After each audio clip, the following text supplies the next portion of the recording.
Doctor ने विकलांग का है जिसका नाम है सुंदर। 5 वर्ष की आयु है। तमिल की पुराण में इसका वर्णन है। 63 शिव संतों में इनकी गिनती है। सुंदर नाम है। माँ के साथ में शिव मंदिर जाते हैं, शिव मंदिर में जल चढ़ाते हैं। नहीं नहा पाया, स्नान नहीं कर पाया। बच्चा है, माँ ले गई मंदिर में, चलो जल चढ़ाना चलो। बच्चा पहुंच गया माँ के साथ में जल चढ़ाने के लिए शिवालय में, शंकर के मंदिर में जल चढ़ा।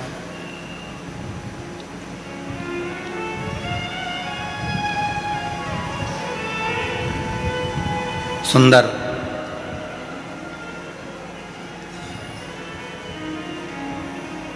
नियम बन गया उसका कि मेरे को मंदिर जाना है, मुझे मंदिर जाना है, नियम बन गया। माँ अब सुंदर को लेकर मंदिर जाती नहीं, अब सुंदर माँ को लेकर मंदिर जाता। सुंदर माँ को लेकर मंदिर जाता।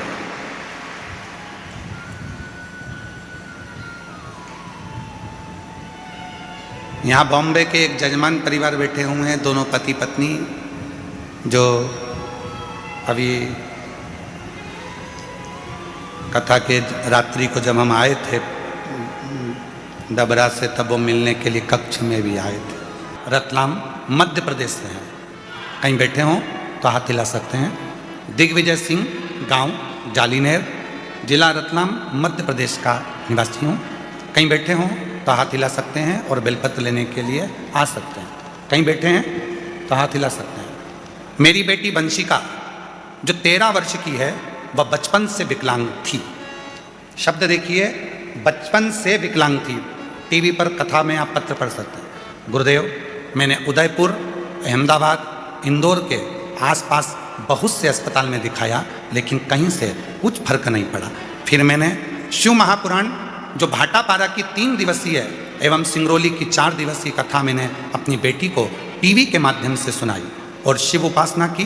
तभी मेरी बेटी के हाव भाव में फर्क दिखने लगा और फिर मैं उसको लेकर बाबा कुबरेश्वर धाम आ गई। वहाँ रुद्राक्ष महोत्सव था।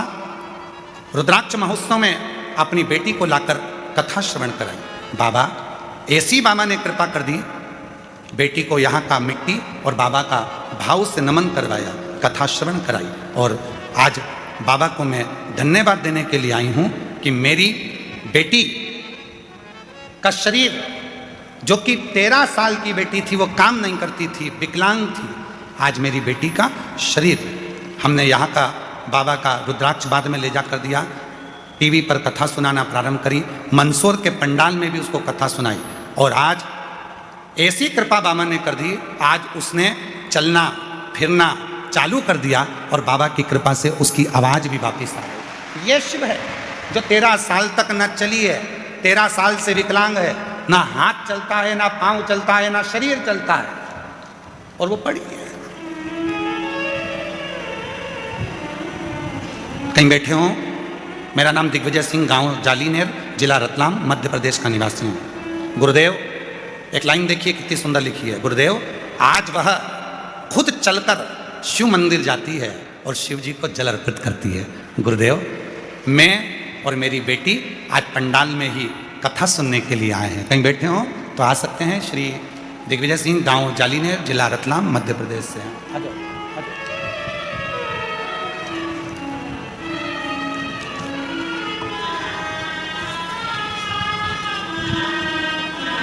ये जो बच्चा आ रहा है, 6 साल का बच्चा, डॉक्टर ने विकलांग का सर्टिफिकेट दे दिया था। चल नहीं सकता था, बोल नहीं सकता था, पलंग पर पड़ा रहता था, हाथ पैर नहीं चलते थे, राल टपकती रहती थी और उठ नहीं सकता था। उसको माँ गोदी में लेकर आई थी। आज वो चलकर आया है कुबरेश्वर धाम पर। जोरदार गर्जना होना चाहिए तालियों की। आओ। मेरा तू ही तो हमदर्द है, जिसे हर दर्द कहता है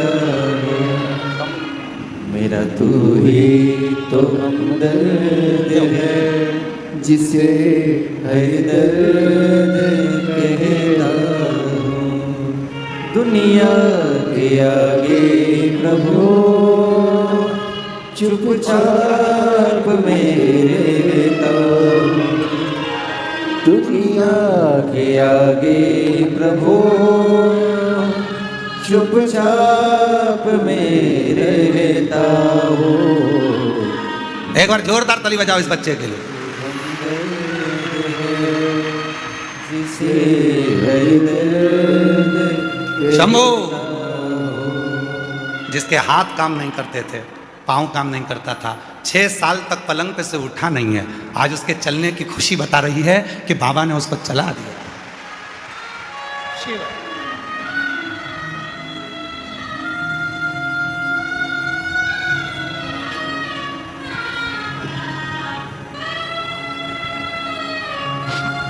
आया नजर ना कोई भी अपना, जब मुझको दरकार थी, जब मुझको दरकार थी, तब मेरे पद का जीवन के रथ का तू ही बना सारथी, तू ही बना सारथी। भला कैसे भूलूं तेरी मेहरबानियाँ, मेरा तू ही तो हमदर्द है, जिसे हर दर्द कहता हूँ। मेरा तू ही तो हमदर्द है, जिसे हर दर्द कहता हूँ।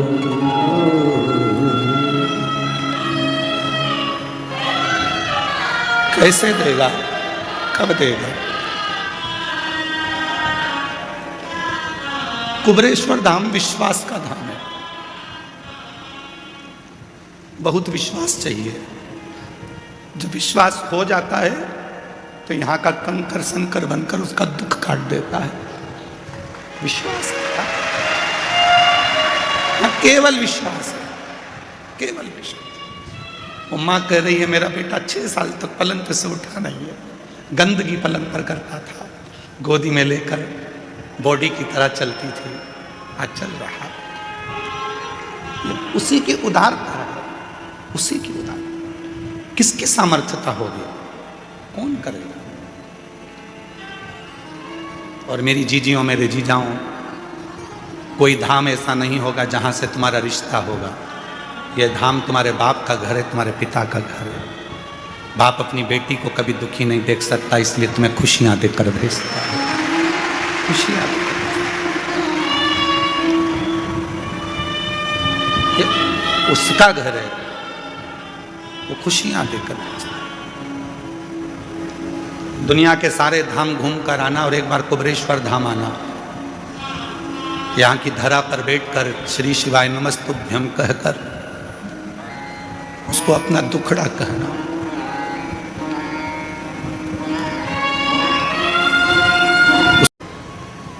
और कुबरेश्वर बाबा के शिवलिंग आदि कादिक के लिए उनका वर्णन। कहाँ बैठे हैं दोनों? खड़े हो तो खड़े हो जाओ दोनों। ये दोनों ऐसे यजमान हैं कि इनके बेटा मुंबई में जॉब करता है और बेटा कहकर भेजता है, मम्मा तुम सीहोर वाले बाबा की कथा में यजमान नहीं बनी इस बार, चलो जाओ। 3 साल से लगातार ऐसा कोई तीर्थ नहीं छोड़ रहा बेटा, और माँ बाप को, और खुद भी आता है 1 दिन के लिए, फ्लाइट से आता है, रुकता है और कथा श्रवण कर कर चला गया। करते हैं, उसको पालते हैं, रखते हैं, संभालते हैं, सारा विद्या, शिक्षा, चिकित्सा सब देते हैं। एक दिन बच्चों के मन में भी वो भाव आना चाहिए कि मेरी माँ का मन है, मेरी माँ का मन है। एक बार उसे कुबरेश्वर धाम जाना है, मेरी माँ का मन है, उसे कुबरेश्वर धाम जाना है। और जिस दिन बेटा अपनी माँ से कह दे माँ चल मैं तेरी फ्लाइट कराता हूँ, मैं तेरी टिकट कराता हूँ, मैं तेरी ट्रेन कराता हूँ, मैं तेरे लिए गाड़ी कर कर हम हमेशा यहाँ वहाँ जाते हैं। अब की बार चल तेरे बाबा कुबेर भंडारी के दरवाजे पर, तेरे गुरु के पास में जिसकी कथा तो निरंतर श्रवण करती है, उस कुबेरेश्वर बाबा के दरवाजे पर तुझे लेकर चलता हूँ। माँ की सबसे बड़ी गिफ्ट, आज के ज़माने की माता की सबसे बड़ी गिफ्ट, पूरे भारत की जितनी माँ हैं उनको गिफ्ट में अगर कुछ चाहिए तो वो बोल नहीं सकती, पर ईमानदारी से कहता हूँ पूरे विश्व की माँ अगर गिफ्ट में चाहती है तो एक बार कुबेरेश्वर धाम आना चाहती है। एक बार मुझे मेरे बाबा के यहाँ ले चल, एक बार मुझे कुबेर भंडारी के दरवाजे पर ले चल। उसकी धरा पर मुझे लेटना है, उसकी धरा पर मुझे सोना है, उसकी धरा की मिट्टी को मुझे अपने शरीर पर लगाना है जो 12 ज्योतिर्लिंग का बीच में है। उसकी धरा पर मैं चली जाऊंगी तो मुझ में 12 ज्योतिर्लिंग के बल अपने आप आ जाएगा। हर माँ, हर बेटी, हर स्त्री, हर पुरुष यही चाहता जाए।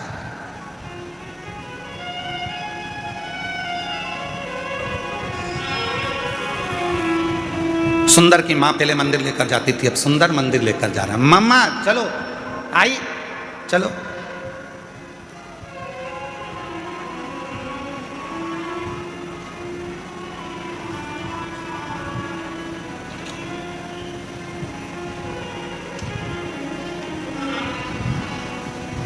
और चले, धीरे धीरे धीरे धीरे सुंदर बड़े हो गए। मंदिर जाते, घर में कोई काम काज करने वाला नहीं था तो सुंदर ही काम करता। काम में इतना व्यस्त हो जाता था कि नहाने का टाइम नहीं मिलता था, तो ऐसे ही मंदिर चला जाता। वो सुंदर धीरे धीरे बड़ा हो गया और उस सुंदर की शादी हो गई, धर्मपत्नी आ गई।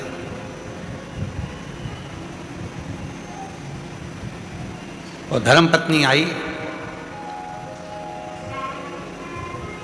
3-4 दिन मंदिर नहीं गया।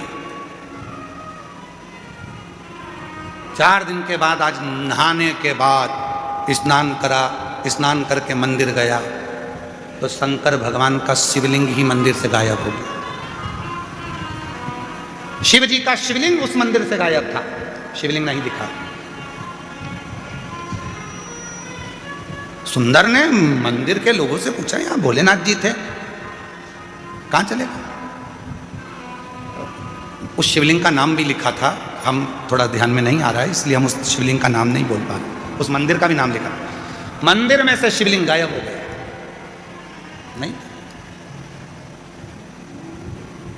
नहीं जानते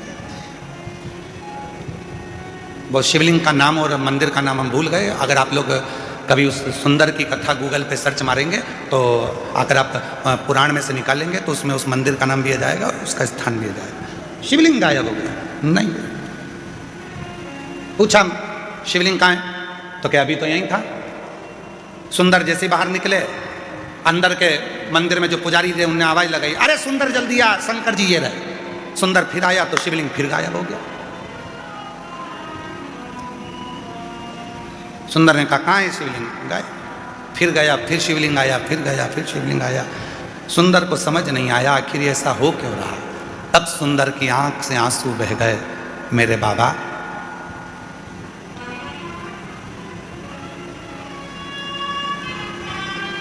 मेरी शादी हो गई इसलिए क्या तुम रूठ गए? शंकर भगवान सामने प्रकट हो गए, तेरी शादी से नहीं रूठा हूं, आज तू नहा के आ गया इसलिए रूठा हूं। तेरी शादी से नहीं रूठा हूं, आज तू नहाकर आया है इसलिए रूठा हूं। रोज बिना नहाए आता था तो लगता था मेरा बेटा आया है, आज ऐसा लग रहा है कि कोई पराया आया है। तू जैसा है वैसा ही रहे, तू जैसा भजता है वैसा ही भज। आडंबर नहीं चाहिए, दिखावा नहीं चाहिए, दिल साफ रखना, शरीर भले कैसा भी हो, तेरा शिव तेरा।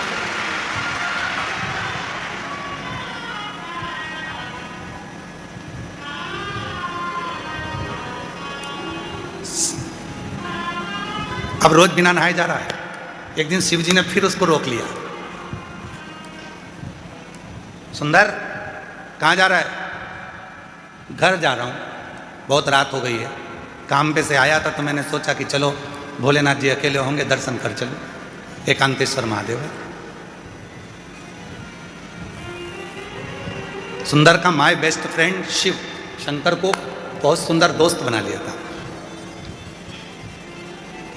एक दिन शिव जी ने पूछा, क्यों रे सुंदर, मैं ज्यादा अच्छा लगता हूं कि तेरी पत्नी ज्यादा अच्छी लगती है? सुंदर टेंशन में पड़ गए, सुंदर टेंशन में पड़ गए। घर गए, सुंदर बीमार पड़ गए, बीमार हो गए, चिंता पड़ गई, टेंशन पड़ गया, क्या करें, क्या बोल, उत्तर दे, क्या बोल?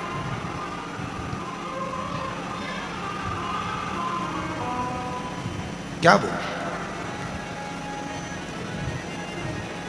शिव जी को लगा बहुत दिन से आया नहीं है। बाबा भोलेनाथ सुंदर के पास गए, सुंदर ये क्या शरीर बना रखा है, क्या हो गया तेरे को? आपने प्रश्न किया था कि मैं सुंदर लगता हूं, मैं अच्छा लगता हूं कि धर्मपत्नी अच्छी लगती है? मेरे महादेव, आप मेरे हृदय में, रोमावली में, श्वासों में रमण करते हो। शादी तो मैंने की ही नहीं है, मेरे हृदय में जो तुम्हारा निवास है तो विवाह भी तो तुम्हारा ही हुआ है, मेरा तो कुछ है ही नहीं। तन मन धन सब कुछ तेरा, तो ये तन तेरा है, इसमें रह रही आत्मा तेरी है, इसमें रमण करने वाली श्वास तेरी है, तो शादी मैंने कब करी थी? सुंदर ने कहा, विवाह मेरा नहीं, विवाह तुम्हारा हुआ है, इसलिए परिवार भी तुम्हारा है, घर भी तुम्हारा है, जायदाद भी तुम्हारी है, धर्म पत्नी भी तुम्हारी है और बच्चे भी तुम्हारे हैं, इसलिए संभालना भी तुम्हें है, मुझे नहीं। और जिस दिन संसार के लोगों को ये लगने लगेगा कि केवल तुम कहने से कि मैं तुम्हें बहुत स्नेह करता हूँ, प्यार करता हूँ, प्रेम करता हूँ, ये केवल शब्दों में नहीं रहना चाहिए, शब्दों में नहीं होता। प्रेम में समर्पण होता है, ये शब्दों में नहीं। इसलिए कहते हैं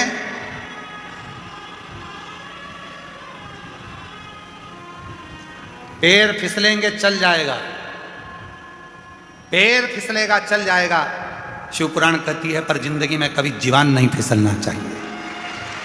जीवान फिसली वो नहीं चलेगा, पैर फिसल गए चलेगा, पर जीवान ना फिसले।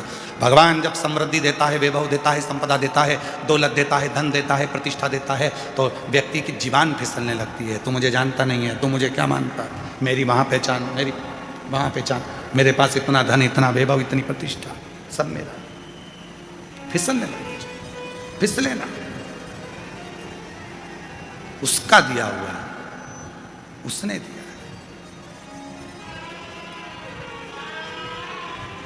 महाराज इसलिए शिव कथा कर रही है, भगवान शंकर का चरित्र कह रहा है, देवादिदेव महादेव का संवाद कर रहा है। भगवान सहनशीलता देकर आपको, सहजता देकर आपको, नम्रता देकर